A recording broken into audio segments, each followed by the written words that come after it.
If you look at Westminster kids, they are nurtured by challenge. They're not comfortable being self-satisfied and complacent. Once they reach the goal they've set for themselves, they set a new goal and they want to work harder toward it. The founding head of Westminster, Dr. Presley, said Westminster students find themselves stretched beyond what they thought was possible to their sheer delight. And I think that for me is one of the defining features of the school. Everything that we do is focused on helping to both nurture and support students at a high level of challenge, and doing that in a way that helps students maximize their potential. So much of who they are going to be depends on what they're exposed to during this stage in their lives. We give them opportunities to explore everything from robotics to filmmaking and so many things in between, so that they can have the information that they need to be able to shape who they're going to be in the future.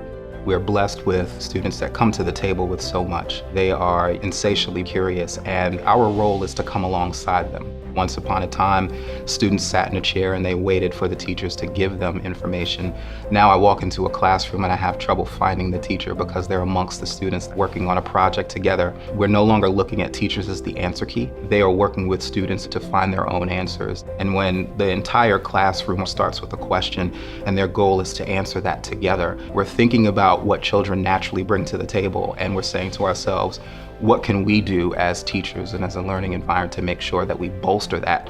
We know that to really enjoy and love a subject, you have to feel connected. So we have that expectation that you are here, that you are taking advantage of all of these wonderful opportunities, and that you will go out into the world and in some way lead that forward. Perhaps I go to Guatemala, and not only do I learn about the culture and learn about people in a different part of the world, but I also work with a group of people from that area, and I'm going to build a house or a water tower, or I'm going to do something that is helpful to that community that I have found myself in. So I think there's a lot of joy in learning, enjoying connection. Dr. Presley talked about wholesome intensity, rare camaraderie, and zest for living. And I think you see that play out every day. There's no way to not feel all that might be possible when you're here on this campus.